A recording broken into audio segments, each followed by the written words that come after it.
applicable. Je pense que tous les avocats se sont dit on aimerait bien avoir une appli. Enfin, je suis sûr que tout le monde a eu l'idée au moins une fois. Mais vous l'avez fait. Alors, dites-moi. Je l'ai fait parce que je ne l'ai pas trouvé sur le marché, l'outil qui répondait précisément à ce besoin-là. Et vous avez raison, souvent quand j'en parle aux confrères, ils me disent mais ça n'existait pas. Ils sont hyper étonnés. Et je dis non, ça n'existe pas. Et donc, il a fallu l'imaginer. Prestation intellectuelle, j'ai un cerveau, je le vends à quelqu'un. Le cycle de vente, il est... ça peut être un mois, même quelques jours, avant de commencer à vendre ses premières prestations. Là, un SaaS, il faut le produire, il faut le créer, il faut le tester, il faut jusqu'à ce qu'en fait on commence à le vendre. Et là, il faut tout faire parce qu'en fait, il faut mettre des utilisateurs. Comment vous y êtes pris Je ne saurais pas vous dire comment on fait parce que j'apprends. Ouais. J'apprends tous les jours en fait. J'ai commencé à parler de l'outil, j'ai un peu fait, on m'a dit les startups c'est fake it until you do it. Ouais. Donc j'avais la chance d'avoir déjà une version maison, donc je pouvais faire des démos d'un outil qui n'était pas encore vendu auprès des confrères. La V2 a vraiment existé, elle pouvait vraiment être vendue. J'ai travaillé avec une experte des réseaux sociaux et on a vraiment travaillé sur du content marketing. Donc des articles de blog, une newsletter. On a envahi les réseaux sociaux. Il faut de toute façon. De publi. Il y a une enquête, je crois que c'est Justifit, où 87% des justiciables sont pas satisfaits de la relation avec l'avocat. Ouais. C'est terrible, quoi.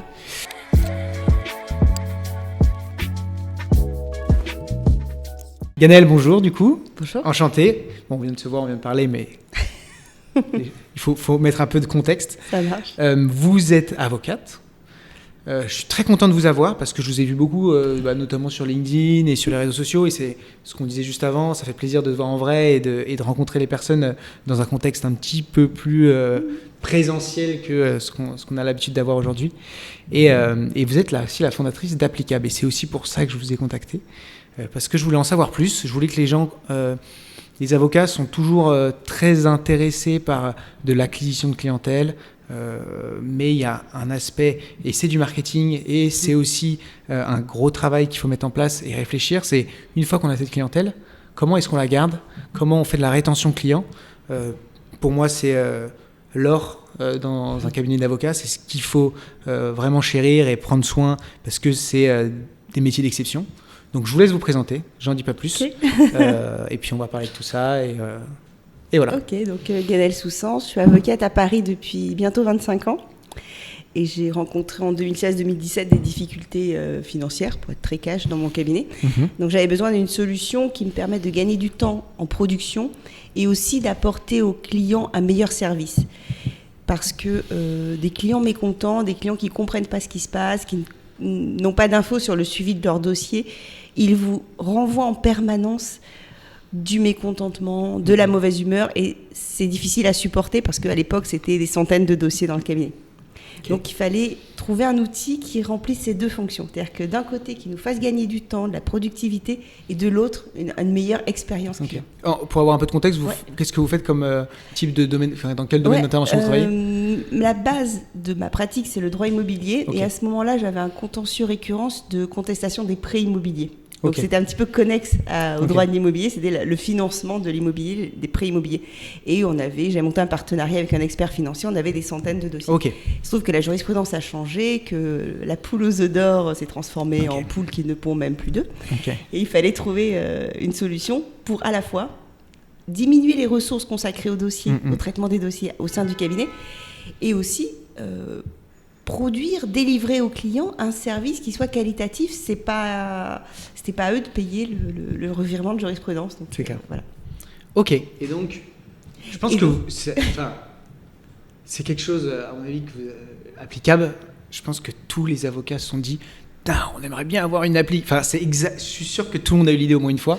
Mais vous l'avez fait. Alors, dites-moi. Je l'ai fait parce que je ne l'ai pas trouvé sur le marché, l'outil qui répondait précisément à ce besoin-là. Et vous avez raison, souvent quand j'en parle aux confrères, ils me disent mais ça n'existait pas. Ils sont hyper étonnés. Et je dis non, ça n'existe pas. Et donc, il a fallu l'imaginer. Et j'avais déjà quand même commencé à travailler sur modéliser mes procédures, avoir des messages types, des templates, etc. pour gagner du temps et gagner en efficacité. Ouais, bien sûr. Et ensuite, on a travaillé avec un codeur, un développeur, pour mettre en place ce que j'avais en tête. mon embryon d'idée d'application, et ensuite lui a mis ça en musique. Ok, donc là ça fait environ bientôt 3 ans. Alors cette première version, elle a été faite en 2017. Ok. Pour laisser vraiment un outil maison. Ok, c'était vraiment pour vous quoi. Ouais. C'est-à-dire j'ai besoin d'un truc, je le fais. Je trouve pas. Alors, on aurait pu adapter des CRM ou ce genre d'outils, mais en fait j'ai compris, ou j'ai cru, je sais pas, qu'à un moment j'allais très vite me heurter aux limites de l'outil qui de toute façon n'avait pas été fait pour moi, et comme j'avais un besoin assez urgent, voilà, j'ai pas voulu me lancer dans de l'adaptation. Je me suis dit, tant qu'à se prendre la tête, toi aller à fond. On part de zéro et on y va. Ok, et donc concrètement, je suis avocat, j'ai quelques clients. Il y en a qui me disent on est perdu dans les mails, il faut que je retourne sur mes 15 mails à chaque fois, et vous n'avez pas quelque chose pour... Enfin, j'imagine que ça vient de là. Qu'est-ce que ça permet de faire? Et donc, je vous laisse expliquer, parce que moi, j'ai pas accès à Applicable. Ouais. Alors peut-être que vous pourrez m'envoyer je sais pas, des petits screenshots, on verra, qu'on pourra intégrer. Mais à quoi ça sert? Alors, l'idée de l'appli, c'est d'avoir modélisé les procédures étape par étape. Donc, côté avocat, vous avez, par exemple, l'envoi du devis, la réception de la convention d'ONO signée, la rédaction de l'assignation, l'accord du client sur le projet, l'envoi à l'huissier, la date de délivrance à la partie adverse. Tout ça est découpé étape par étape. Par exemple, une procédure tribunal judiciaire, c'est à peu près 80 étapes. Donc, c'est des tranches fines qu'on a faites. Et à chaque étape, il y a un modèle de message à destination du client. Pour le gros des fonctionnalités. Qui s'envoie automatiquement lorsque vous l'activez l'étape. Non, ça ne s'envoie pas automatiquement. L'avocat appuie sur envoyer, parce qu'il peut simplement dire que c'est fait sans envoyer de message, ou bien... parce que 90 mails... Ça fait mais après, l'idée, c'est de pousser beaucoup d'infos vers le client sans y consacrer du temps. Donc, tous les messages sont là, ils sont prêts. L'avocat peut les adapter, les envoyer ou pas. Et donc, l'intérêt de ça, c'est que côté client, il peut suivre son dossier, quelle que soit la procédure, le type d'action que son avocat mène pour lui, comme un achat en ligne. Vous savez, c'est dans votre panier, paiement en cours, paiement enregistré. C'est en cours de livraison, exactement, en cours de préparation, acheminement. C'est jamais au bon endroit, mais on n'a qu'une envie, c'est que ce soit chez nous. C'est clair. On ne sait pas si l'info est vraie, mais en tout cas, on en a. C'est clair. Et donc, on se connecte sur son compte client pour savoir où en est le bouquin que vous avez acheté 2,50 € en ligne. Et là, c'est exactement la même chose pour le dossier. L'expérience du client, c'est celle-ci. C'est celle d'un consommateur de services juridiques qui a un accès totalement transparent, 24 heures sur 24, à son dossier. Donc, il a, étape par étape, donc, l'état d'avancement du dossier. Il a une messagerie qu'il partage avec son client, justement, pour éviter ce que vous disiez, dans quel mail que j'ai reçu il y a 1 mois, 6 mois, voilà, et l'information que mon avocat m'a transmise. Ça, on arrête, et tous les mails sont rangés dans un chat. Donc, si on est plusieurs au cabinet, si on est plusieurs à échanger avec son client, ou si on a plusieurs clients dans le même dossier, tout est là, comme dans un silo. Très bien. Donc, il y a une comme un canal, de l'info. voilà. C'est exactement ça. C'est exactement ça. C'est bien, franchement. Et donc ça peut être partagé dans un cabinet avec plusieurs personnes, etc. Exactement. Je pensais que c'était même plus adapté à un avocat solo qui a envie de s'organiser, mais effectivement, on peut l'utiliser. J'imagine que du coup, le prix varie en fonction de la taille. Pour l'instant, notre cible, pour parler marketing, notre persona, c'est un petit cabinet. C'est pas péjoratif parce que c'est mon cas. Donc vraiment, c'est un avocat. C'est un vrai besoin pour le coup. Je le crois aussi. C'est vraiment ces cabinets-là, c'est nous qui avons besoin de gagner de la productivité, de la rentabilité, d'offrir à nos clients un vrai service. Justement, pour garder les clients, pour développer nos cabs. Et donc, le persona, c'est ça. C'est un petit cabinet, un confrère qui est seul ou à 2, 3 au cabinet. Et du coup, en fait, il partage l'accès. Donc, on a cette parfaite traçabilité. Tout le monde sait au sein du cabinet ce qui est fait dans les dossiers. Est-ce que l'assignation est partie chez l'huissier? Est-ce que j'ai communiqué les pièces? Une fois que la décision est rendue, est-ce que j'ai récupéré les fonds qui sont dus à mon client? Tout ça, c'est visible par tout le monde dans le cabinet.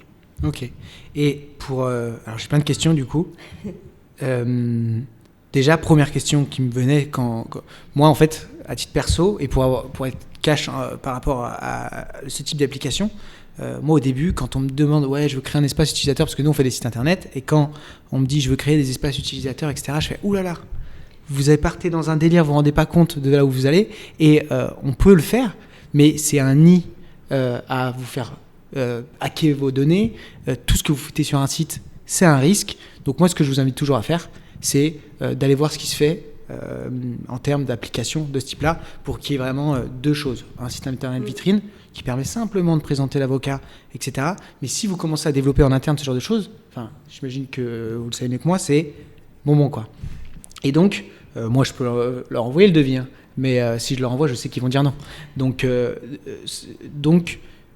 comment vous avez fait parce que c'est quand même un projet où vous n'êtes pas non plus une grosse boîte qui arrive à créer en termes de cybersécurité pour bloquer justement ce risque, parce que finalement il y a plein de choses secrètes qui se passent dans l'application. Est-ce que vous vous actez? J'imagine que non, il doit y avoir un blocage, mais dites-moi. Alors, sur le plan technique, c'est pas mon domaine, mais je travaille avec une équipe qui s'appelle NeoDelta, qui sont des développeurs. C'est la troisième équipe avec laquelle je bosse. Et là, vraiment, c'est la bonne. C'est du sérieux. Ouais, clairement. Comme vous dites, c'est du sérieux entre nous. Et on a beaucoup travaillé sur ce sujet. Et comme ils ont déjà travaillé pour des Legal Tech, ils sont très sensibilisés au RGPD, etc. Et donc, dès qu'ils ont repris l'outil, parce qu'ils l'ont récupéré d'un développeur précédent, on a changé d'hébergement. On est parti chez Scaleway, qui est un cloud français, malgré son nom et le fait que tout soit en anglais sur le site. Tu as raison. Hein. Mais ça fait plus tech. Comment ? Ça fait plus tech. Ouais, je pense de que raison. c'est ça.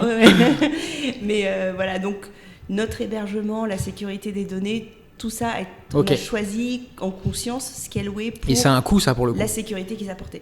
Ouais, c'est un coût, mais. Ouais. Non, mais l'hébergement. Pour vous vendez un logiciel, donc c'est normal. Mais finalement, pour quelqu'un qui est solo, est-ce qu'il va se prendre un cloud hyper cher, type d'appli Alors, pour être très concrète, le site du cabinet, le site vitrine de mon cabinet, il est chez OVH. Il coûte pas très cher, ça fonctionne très bien. Hein. Donc, Et donc, facile à insérer un site pour avoir vu pour le coup des utilisateurs d'Applicable, je suis tombé sur... Nous, on épluche tous les sites web de cabinet d'avocats, donc on les a tous vus. Et souvent, je vois qu'en fait, l'espace client, on clique dessus et en fait, on tombe sur le site d'Applicable, ou du moins l'espace utilisateur d'Applicable, où moi j'ai pas les codes, je suis pas client des cabinets, mais du coup les gens s'inscrivent, etc. Non, je vais pas chercher à le faire. Hein. et puis non, mais je pense que ça a aucun intérêt pour moi, mais pour le coup, moi je trouve ça rassurant justement, que ces personnes-là elles sont parties sur l'utilisation de quelque chose, parce que ça me fait toujours sourire quand quelqu'un crée un espace utilisateur sur un site vitrine, parce qu'il y a un risque de cybersécurité qui est énorme, alors qu'en fait, à la limite, autant le gérer par mail, quoi. Mais bon, ça c'était un sujet que je voulais voir avec vous, ça m'intéressait de savoir.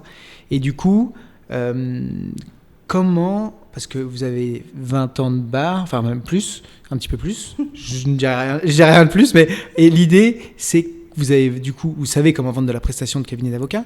Mais quand on vend, c'est un SaaS, vous le considérez comme un SaaS, c'est un SaaS. donc Software as a Service pour ceux qui l'ont pas. Comment on vend un SaaS parce que c'est pas du tout la même manière de gérer. Prestation intellectuelle, j'ai un cerveau, je le vends à quelqu'un, le cycle de vente, il est, ça peut être un mois, même quelques jours avant de commencer à vendre ses premières prestations. Là, un SaaS, il faut le produire, il faut le créer, il faut le tester, il faut jusqu'à ce qu'en fait on commence à le vendre, et là il faut tout faire, parce qu'en fait, il faut mettre des utilisateurs. Comment vous y êtes pris Je ne saurais pas vous dire comment on fait, parce que j'apprends. Ouais. J'apprends tous les jours, en fait. Donc, en fait, la commercialisation...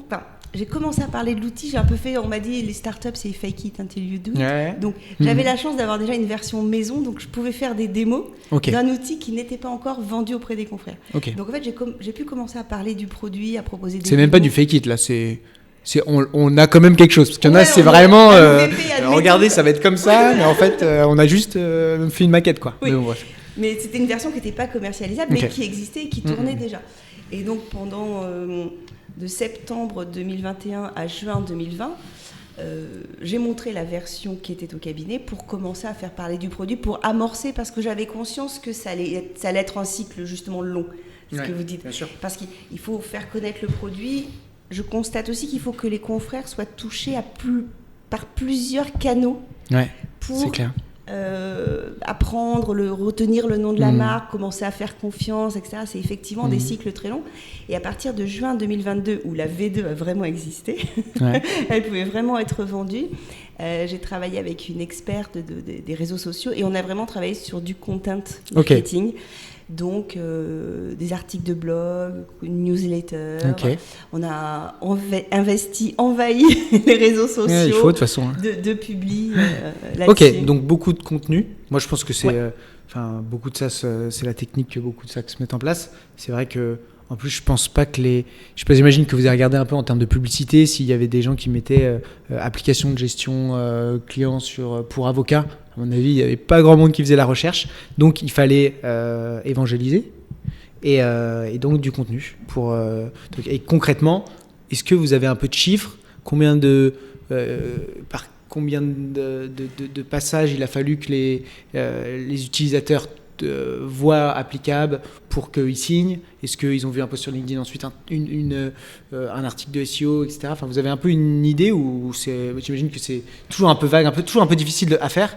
Peut-être que vous avez mis, en place comment vous nous avez connus et les gens le... Alors, c'est assez marrant comment vous nous avez connus parce qu'il y a souvent plusieurs réponses. Ouais. Donc, on a sponsorisé un podcast. Ouais. On a... je fais pas mal de webinaires aussi, et aussi avec des partenaires pour partager nos réseaux, comme ça on croise nos communautés respectives. Et là, on parle de sujets de fond. Le prochain, c'est sur la question des honoraires, de la rémunération des avocats.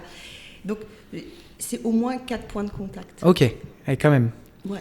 Donc, et puis, sachant que ces 4 points de contact connus, des fois, on ne s'en rend même pas compte, on les passait devant, mais ça rentre un peu dans la tête. Donc, c'est quand même sérieux, mais en même temps, on voit que vous envoyez, donc c'est pas étonnant que ça commence. Et puis il y a aussi, par exemple, sur LinkedIn, on travaille avec mon profil. Ouais. Donc, il faut aussi que alors, j'ai une communauté, je connais pas mal de confrères, etc. Puis c'est très facile, quand on est avocat, d'aller chercher des contacts avocats. Les gens vous acceptent de se connecter.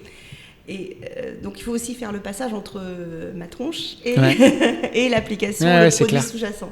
Et moi, je l'ai fait vite, mais c'est vrai que c'est pas forcément peut-être le cas de tout le monde. Après, ça dépend du niveau de curiosité de ces personnes-là. Aussi. Mais est-ce qu'il y a beaucoup de confrères qui ont dit oh non, Ganaëlle, elle est passée du côté obscur, ça y est, elle nous vend des trucs, ou non, ça a toujours été bien accueilli en disant ah, c'est super. Alors, ceux qui ne sont pas OK avec la démarche ne m'ont pas contacté. Ouais, ceux qui j'imagine. me contactent sont plutôt OK avec la démarche et l'accueil est plutôt sympa. Il y a un joli succès d'estime. Maintenant, voilà, les détracteurs, je ne sais pas, vous devez en avoir. Si vous... Oui, de toute façon, ça fait partie du jeu. Non, mais c'est bien parce qu'il y en a qui pourraient le voir d'un mauvais œil et du coup s'arrêter, alors que justement, ça, franchement, c'est quelque chose que vous offrez. Les gens payent pour l'avoir. S'ils ne le veulent pas. Exactement, je n'oblige personne à en manger. Mais c'est intéressant quand même à le dire parce que de raconter ce genre de choses, parce qu'il y a beaucoup d'avocats qui hésitent à justement se lancer sur LinkedIn. Ils vont se cacher derrière leur page entreprise, alors qu'en fait la page entreprise, pour ceux qui l'ont toujours pas compris, vous avez un impact qui est minime et c'est dommage, même si on essaye de valoriser ces pages-là, parce que pour une question de notoriété du cabinet ou de l'entreprise que vous avez, et on a envie d'avoir beaucoup d'abonnés pour on pèse un petit peu, mais en réalité ces pages-là, LinkedIn ou n'importe quel réseau, il met en avant des personnes, et donc si vous cachez derrière ça, c'est ce risque-là, c'est un risque à prendre, mais derrière beaucoup plus vous récupérez beaucoup plus de lauriers, quoi. Ah non, mais c'est exactement ça. Pour l'avoir testé au démarrage, effectivement, j'étais un peu réticente, un peu timide à utiliser ma page perso sur LinkedIn pour faire la promo de l'appli, et la page entreprise, c'est quasi impossible de développer une audience, etc. Donc, et que ce soit pour le cabinet comme pour l'application. C'est des courages du coup en plus. Ouais. Alors que... Et puis il faut inviter les gens un par un. Même le samedi matin dans son canapé avec un iPad, c'est quand même fastidieux. Et effectivement, il n'y a pas de retour, quoi. Donc faut y aller. Après, je crois qu'il faut accepter que tout le monde ne soit pas d'accord et que les gens, certains ne soient pas contents. Ma grand-mère disait, vu de la lune, ça pèse pas lourd. Alors bon... C'est beau ça. C'est clair. Je leur dirais. Non, et puis, c'est clair. Là, du coup, je vous ai posé la question de d'où venez. Est-ce que vous avez conscience de quel canal rapporte le plus de clients ? Est-ce que c'est LinkedIn ? Ouais, LinkedIn marche bien. Okay. On parle que de LinkedIn, mais c'est marrant, tant mieux. Et on voit très bien que plus on poste, des trucs pertinents, mais plus on poste, plus on est vu. Ouais, c'est clair. Ça, c'est chouette. Mais est-ce que, du coup, vous postez... est-ce que vous prenez... Combien de temps ça vous prend ? D'écrire tous les posts, etc. Vous êtes peut-être quelqu'un qui vous aide en plus. Ouais. On se partage la plume. Boulot, et à force, il y a une espèce d'osmose et les gens ne savent plus laquelle des deux a écrit à force. Les styles se confondent. Alors, je ne saurais pas vous dire, c'est sans doute une grosse demi-journée par semaine entre la rédaction, les illustrations, la programmation avec Hootsuite qui permet de programmer en avance ses posts. Ok, vous utilisez des outils pour programmer, etc. Ouais. Aujourd'hui, c'est natif sur LinkedIn, hein, pour ceux qui ne savent pas, mais c'est pratique parce que j'imagine que du coup, vous avez vos stats, tout à l'intérieur de l'appli, etc. Ouais, c'est pas tellement pour ça, c'est surtout pour programmer pour tous les réseaux sociaux. Ok, depuis c'est la pas mal. même plateforme. Parce que vous n'êtes pas que sur LinkedIn, vous êtes sur... LinkedIn, Instagram, Facebook. Ok. Oui, d'accord, oui, donc ça va plus vite, franchement. Ben ouais, Donc à faire. On peut dupliquer le même post. Alors Ouais. je sais qu'il faudrait pas le faire. Voilà. Il faudrait on peut adapter, gérer mais bon. toutes ces publications depuis un seul point d'entrée. Donc Outsuite, vous utilisez vous. Outsuite, ouais. Ok. Ouais. Et en revanche, là j'ai découvert, mais du coup c'est ce que je vous disais, j'apprends en permanence. Ouais. Alors, je fais des conneries et puis il y a des gens sympas qui me disent non, c'est pas comme ça qu'il faut faire. Génial. C'est plutôt sympa. Par exemple, là, on utilise des carousels tout le mois de janvier. Ouais. On fait une campagne un peu marrante avec des photos. Ouais, j'ai vu.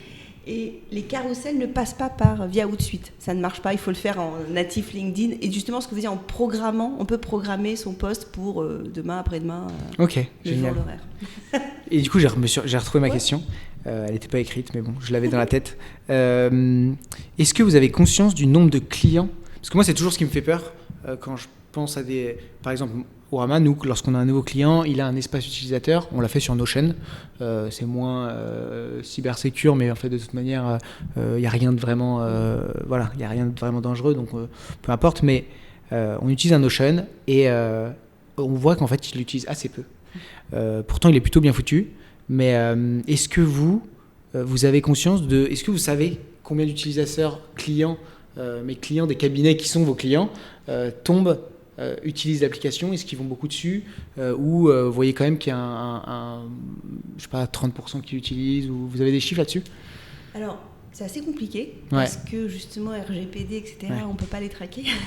Il faut demander. Ouais. On demande, et en fait, ce que je vois avec les utilisateurs, c'est que leurs clients ne leur en parlent pas. Et donc, on s'est fait la réflexion que si les clients ne se plaignent pas, ne vous font pas de réflexion sur un outil, c'est qu'en fait, ils l'ont adopté et qu'ils en sont contents. On a tous, parce que moi, je l'utilise aussi pour mon cabinet, donc on a tous les utilisateurs, on a quelques clients qui sont réticents à aller chercher... Enfin, à créer leur espace client, enfin, juste créer leur mot de passe en réalité. Ouais, c'est ça. À aller chercher les infos sur un outil. Mais à part ça, non. Pour tous les autres, c'est fluide. Et moi, je vois les clients du cabinet échangent très facilement les messages, etc. Non, ça se passe plutôt bien. Il y a quand même des... Ouais, parce que c'est clair que c'est une friction en fait, mais c'est la guerre de tous les espaces un peu utilisateurs, la guerre des Facebook, la guerre des machins, c'est comment on arrive à ramener du monde dedans. Et donc, est-ce que les clients l'utilisent ? Je pense que pour le coup, moi j'ai mon comptable, on utilise Time et je trouve ça génial. Et moi je vois que je vieillis parce que avant j'étais sur Insta, maintenant je suis sur Time à mettre mes factures, mais putain c'est génial. tout est connecté et avec le compto, le machin et pareil. Et donc je me dis que parce que c'est bien foutu. Et bah il y a du monde qui va dedans et donc souvent il y a cet aspect là, donc je connais pas applicable, j'imagine que c'est bien fait et qu'on a vraiment un beau visu sur le dossier et donc j'aurais tendance moi à titre perso à regarder et dire tiens j'ai fait ma demande de créa de société, elle en est où, j'en suis à là, ok bon bah c'est normal que j'ai pas reçu de mail en disant que ok. C'est exactement ça, l'idée c'est que le client, de manière complètement autonome, il peut tout savoir sur son dossier. Et il y a non seulement le fait que l'info est disponible, mais aussi le fait qu'elle a été travaillée en langage juridique clair, parce que ça sert à rien de dire au client clôture, délibéré, mise en état. Si ça ne veut rien dire pour lui, c'est plié, il va vous rappeler pour vous demander ce que ça veut dire. Donc, j'ai vu dans l'étape 70 que blablabla. C'est clair. Donc, non. Ouais. Ok, et donc comment vous avez fait pour justement, alors j'allais dire traduire, mais c'est un peu le cas, traduire un peu le jargon juridique pour chacune. Enfin, par exemple, un utilisateur, il arrive, moi je fais du droit machin, donc derrière, je vais avoir des propositions adaptées à mon... Ok. On a une grande chance, c'est que la base de l'application, c'est le contentieux. Ok. Et donc, que votre litige, il soit de la propriété intellectuelle, de l'immobilier, de l'assurance, ou encore plein d'autres matières auxquelles je ne pense pas tout de suite, ça va aller devant la même juridiction. Ok. Et donc, ce qui est dans l'application, c'est la procédure elle-même. Ce qui est le cœur de votre dossier, là, c'est vraiment la plus-value de l'avocat, et c'est lui qui va l'ajouter au fil de l'eau. Mais vous expliquez la procédure devant le tribunal judiciaire, c'est toujours la même. Ouais, ok. Ouais, bah oui, ça, c'est plutôt le côté facile. Est-ce que vous savez, par exemple, le nombre de connexions, ce genre de choses, ou pas du tout? Vous n'avez aucune info, en fait, qui retombe? Elles existent, mais on ne les traque pas. En fait, on a ce qui est monitoré, c'est les éventuelles erreurs. Donc, par exemple, quand un avocat écrit à son client via l'application, il y a une notification qui est transmise au client. Une notification pour lui dire un nouveau message de votre avocat sur votre espace client. Comme votre avis d'imposition est disponible, sauf que c'est plus sympa qu'un avis d'imposition. Nous, on sait si les messages n'arrivent pas. À ce moment-là, on peut intervenir. Mais donc c'est connecté c'est connecté à l'adresse mail ou ce genre de choses ? Ouais. Ok. Ouais, l'adresse mail, c'est le point d'entrée. Okay. Ouais, exactement. C'est le point d'identification des clients et de l'avocat. Ok. Et j'ai retrouvé ma question. Est-ce que vous avez remarqué du coup, une fois que les personnes sont utilisateurs, qu'elles ont mis en place ça avec leurs clients, etc., au bout de quelques mois, une rétention client qui est plus importante ? Est-ce que justement ils disent génial, depuis que j'ai mis en place Applicable, j'ai remarqué que j'avais pas 3 clients par an qui me disaient bon allez je passe à autre chose, mais plus que 1. Alors ce que les confrères notent, c'est un réel apaisement des relations clients. Vraiment il y a un niveau de stress qui diminue des deux côtés. Ok. Et donc alors de la rétention client, malheureusement les procédures sont super longues. Donc les clients restent et c'est pas toujours des sériels clients. Là on est en train de travailler sur les activités de conseil. Donc là quand on a besoin d'un avocat, comme vous disiez, pour créer sa société, etc. Là c'est plus un acte volontaire. On va se rapprocher d'un avocat. Et ce que l'on voit à travers ce biais-là, c'est que les clients donnent plusieurs dossiers à leur avocat. Puisqu'ils ont eu cette expérience-là où la création de société, elle est bien suivie. Du coup, je vais enchaîner sur les conditions générales. J'ai une expérience très pro avec ça permet finalement de faire un peu d'upsell, quoi. Ouais. C'est-à-dire qu'ils se disent, est-ce que c'est poussé un peu par l'application aussi ? C'est-à-dire, vous avez fini ça Alors ça, c'est au confrère de le mettre en place. C'est-à-dire que, par exemple, quand il a fini de créer votre société, il a un message, une dernière étape qui s'appelle clôture du dossier, qu'il peut personnaliser. Mais lui, ça lui permet de garder en tête de dire, ok, là, je viens de finir ça. Ouais. Maintenant, il faut que tu passes à la suite. Le gars, il vient de créer sa boîte, il vient de créer son site, je dois lui faire des CGV, je dois lui faire des machins, et il faut que je lui propose tout ça. Ou attention, peut-être si ce qu'il n'aurait pas forcément pensé. Voilà, il y a un renouvellement à faire dans un an, l'appli peut l'alerter là-dessus. Donc, il y a plein de façons de la personnaliser aujourd'hui. Oui, c'est vachement adaptable par rapport à chaque comment vous faites. Ouais, là-bas, c'était le contentieux, puisque c'est ce que moi je connaissais. Et aujourd'hui, les devs ont mis en place des fonctionnalités qui permettent à chaque avocat de créer ses propres process et ses messages types. Donc, on garde la même structure, process, message type, mais on peut les personnaliser. Et du coup, ils produisent un petit peu grâce à ça ou... Et ce que l'on voit aussi, c'est la recommandation. C'est vrai que c'est le bouche à oreille pour un avocat, c'est clair. C'est bien, c'est un beau... Mais comment ça, de la recommandation ? C'est-à-dire des clients qui vont dire moi j'ai travaillé avec maître Intel. Ça pousse à la reco, quoi. Exactement. Ok. Oui, parce qu'ils sont plus contents, quoi. Parce qu'ils sont contents. C'est le guignard de la guerre, quoi. Il y a une enquête, je crois que c'est Justifit, où 87% des justiciables ne sont pas satisfaits de la relation avec l'avocat. Ouais. C'est terrible, quoi. En fait, moi je trouve que c'est là où effectivement c'est dommage, c'est quand... On comprend pas toujours, mais moi c'est pareil pour un site internet. On fait 10 000 trucs. En fait, on a la flemme d'expliquer que on va prendre le nom de domaine, on connecte, on fait ci, on prend le design, on va faire le mood board. En fait, il faut le faire. Moi, j'ai eu un problème avec un client il y a pas longtemps. Première fois que ça nous arrive, parce que je pense qu'on s'est pas bien compris, et j'aurais dû prendre ce temps d'expliquer chacune des étapes qu'on met en place, et que le travail, il vaut de l'or, et ça prend du temps. Et en fait, là, au moins, ça justifie un prix. C'est exactement ça. C'est-à-dire que dès qu'on ouvre le dossier, le client voit le nombre d'étapes. Elles peuvent évoluer ensuite. Mais en plus, des trucs où il ne comprend rien, donc ça fait tellement plaisir. On les a traduits en langage judiciaire, donc il est censé les comprendre. Mais c'est vrai que ça lui donne une visibilité, vous avez raison, sur le travail que son avocat va accomplir. Et donc, ça rend l'honoraire acceptable. Et les récriminations des clients, c'est manque de suivi, manque de disponibilité de l'avocat et cherté de la prestation. Et là, on répond à ça, puisque le suivi, il l'a en temps réel, la disponibilité de l'avocat. Quand vous passez moins de temps à faire des tâches sans plus-value, je sais pas, envoyer des factures, des trucs qui ne sont pas votre plus-value de professionnel, vous êtes disponible pour faire vraiment votre cœur de métier, pour faire du droit. Il ne s'agit pas de plus parler avec ses clients, mais il s'agit de parler avec eux, de la stratégie. Des choses importantes, quoi. Voilà, exactement. C'est clair. Et puis d'aller dans le fond des choses. Après, en plus, je pense que c'est quelque chose dont beaucoup se plaignent, et notamment des plus petits cabinets, parce qu'ils sont obligés de passer par là. C'est-à-dire qu'il n'y a pas l'assistant, les 15 assistantes du gros cab, la comptable, la documentaliste et toutes ces personnes qui leur envoient tout, ils n'ont plus qu'à produire. Et ça leur manque. Je pense que c'est un manque de certains cabinets de se dire, moi j'ai envie de retourner à fond dans des dossiers qui sont impactants. Et... C'est pour ça qu'on devient avocat, c'est ce qu'on Ouais, aime bah faire, oui, ce qu'on aime. c'est clair. C'est pas envoyer des mails pour transmettre une facture d'huissier. Enfin, C'est clair. Et ben génial. Je pense qu'on a un peu fait le tour, mais je pense ce qui serait intéressant, c'est que j'ajoute des petites images à l'intérieur. Et je pense que c'est important. Ça m'a un petit peu aussi changé. J'ai un peu changé d'avis du coup sur le côté espace utilisateur, etc. Je pense qu'il faut qu'il soit très bien fait, mais une fois que c'est bien fait, ça fait tellement plaisir à un client. Combien ça coûte applicable ? 49 € hors taxe par mois. Ok, donc c'est pas cher. Non. Et moi je suis le roi moi, je suis le roi des outils, je paye tout, mais il y a un moment il va peut-être falloir que je réduise ma quantité d'outils, mais pour le coup, si ça fait vraiment gagner du temps, c'est vrai que c'est plaisant et si vous avez des clients et qu'il faut les garder, bah profite. Enfin, je pense que c'est intéressant. Donc ça fait quand même, c'est pas le but, c'est pas sponsorisé, y a rien, mais ça fait quand même un peu, ça fait une belle publicité pour Applicable, je pense. Mais c'est pas grave. Il y a d'autres acteurs sur le marché, vous irez voir et puis vous ferez votre avis. Mais en l'occurrence, c'est vous qui avez accepté, donc c'est vous qui êtes mis en avant. C'est comme ça que ça marche ici. Et puis tant pis. Et si c'est pas content, c'est pas content. Mais en tout cas, merci. Qu'est-ce qu'on vous souhaite, Ganaëlle, sur la suite pour Applicable ? Est-ce qu'il y a déjà des mises à jour qui sont prévues ? Eh ben les développeurs sont en train de travailler sur une V3 qui va être... alors moi je vais dire jolie, ils vont me dire non, ils vont me dire une UX sensiblement améliorée. Tant mieux. Les mêmes fonctionnalités.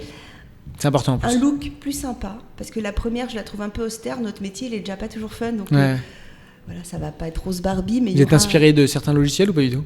Ouais, de répliques que j'aime beaucoup. Je l'ai jamais utilisé. Je vois, mais j'ai jamais utilisé. Je suis amoureuse du travail je pense que c'est ça qu'il faut faire. Hein. Faut c'est magnifique. Voilà, après, c'est vraiment le goût du jour.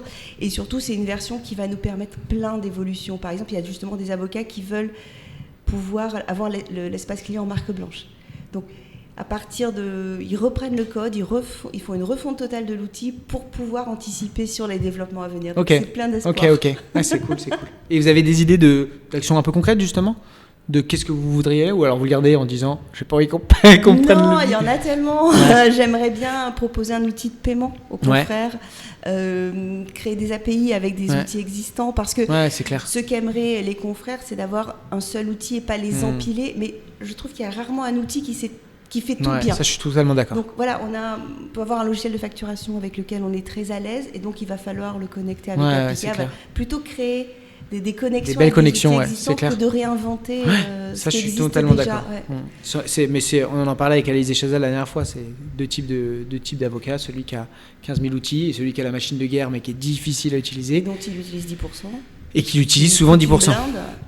Donc autant choisir ces quelques outils et derrière c'est plus simple et puis je pense que c'est l'avenir des... Et puis les développeurs sont capables d'interconnecter avec assez facilement. Avec du no-code, c'est facilement différents outils, donc c'est ça notre suite. Et pour vous, à titre perso ? Continuer ainsi, tout ça, il y a une belle dynamique. Je recrute au cabinet. Voilà, j'aimerais... intéressant. Voilà, ça m'a pris du temps, l'idée que j'allais recruter, que j'allais probablement m'associer et céder le cabinet à moyen terme. Ok, donc, génial. Voilà. Il y a du taf alors. Un peu. des projets en tout cas. Génial. Et je vous le souhaite. Merci. Et puis merci pour tout. Avec plaisir. J'espère que ça vous aura plu. Et puis bon courage pour la suite. Hâte de voir à quoi ça va ressembler. Volontiers. Et puis merci pour tout. Merci à vous aussi. Bonne continuation.